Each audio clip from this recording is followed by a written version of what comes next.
Trust is one of the most important things at the foundation of relationships. It takes about 2 years for us to trust a company. So the products we buy, the things we pour our money into, that takes time to develop. And on average, it takes 2 years. And most of the time, the products we do trust is because somebody has recommended it to us. So somebody we have trusted recommends a product, and that kind of speeds up the trust. In a relationship, it takes 3 to 4 months to build trust up. Trust is foundational. But how do we build up trust?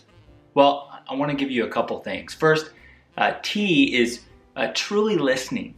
In order to build trust, we go to people we know, and we're not just trying to get something out of them, but we're actually closing our mouth and we're listening to what they're saying.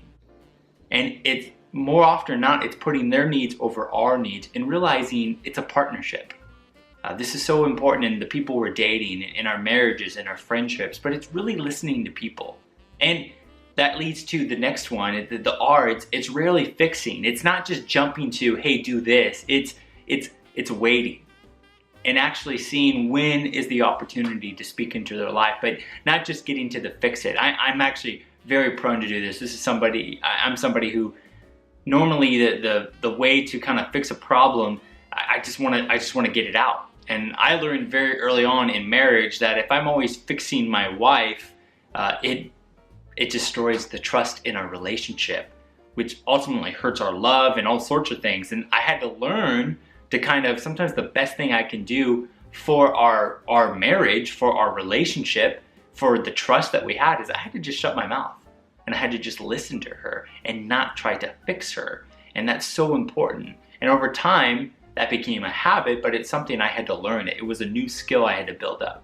Then I have to, the U is I have to understand their story. So to build trust with somebody, I have to truly be listening, and I have to rarely be fixing. And then U is understand their story, understand where they've come from, understand who they are. I can't really understand somebody until I understand what they've gone through.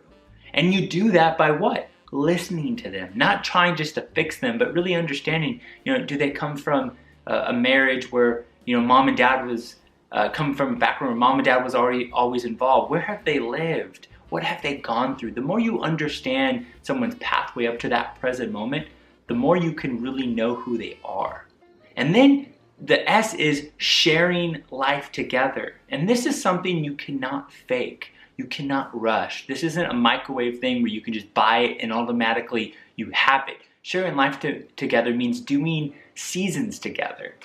Pastor Rick talks a lot about is that you shouldn't marry somebody until you've gone through all 4 seasons of a year, because it's really good when life is going great, but what is that person like when life's not going so great?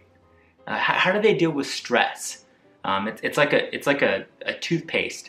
When life gets squeezed, what comes out? And a lot of times in relationships, we haven't been with somebody when they've been squeezed.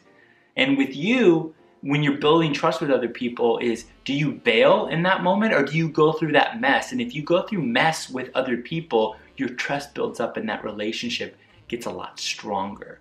Some of my best relationships, not some, actually all my best relationships, we've had highs and lows, and I've realized that they are people I still want to continue on with, and that is what's made a strong friendship. It's because we've been through the mess together. I've seen them at their best, they've seen me at my best. I've seen them at their worst, and they've seen me at my worst. You listen to people that you trust, and you build trust by everything we've been talking about here, and that leads to being able to speak truth into their life. And people don't listen to people they don't trust. And so in order to trust somebody, in order to speak something into someone's life, you have to be able to trust them. And as friends, we don't just do life and ignore the wrongs in their life. We speak truth into their life. If somebody's in a bad relationship and we're in a trusted connection, then we tell them, hey, you know what? I don't think that person you're dating or you're hanging out with is a good influence. Look what it's doing. Hey, I've noticed since you've been out with that person, you've been doing this. That's not something that's automatic. That's something you got to build up with. Again, trust takes 3 to 4 months to build up. And what I want to ask you is, thinking about what we've just talked about, trust and the foundation of a relationship, who have you built trust with over the last year? Who have you noticed that you've gone deeper with? And out of those people, is there anybody in your life that you have a trusted relationship with that doesn't know Jesus? Because ultimately, the people that you're going to have the most influence on are the people that trust you.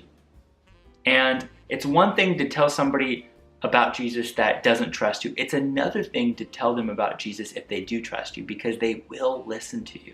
And I want to challenge you to invite that person that trusts you to one of our online Christmas services that's happening. Because if they trust you, they will at least listen. It doesn't mean that they will obey, but they're listening to you because they've done life with you, and they know that you're not just trying to fix them. They know you're not just ignoring them, but you've actually listened to them. You understand their story, and that you're doing life together. And that means there's a higher chance they're actually going to come. But be praying about who that person is and invite them to a Christmas service. I want to read this verse from 1 Corinthians 13. It's one of the most famous chapters on love. It says, "Love is patient, love is kind, it does not envy. It does not boast, it is not proud. It does not dishonor others, it's not self-seeking. It does not easily anger, it keeps no record of wrongs. Love does not delight in evil, but rejoices with the truth. It always protects, always trusts, always hopes, always perseveres." One of the greatest gifts you can give your friend that trusts you this season is a gift of who Jesus Christ is. And be thinking about and be praying about how you're going to invite that person who trusts you to one of our Christmas services.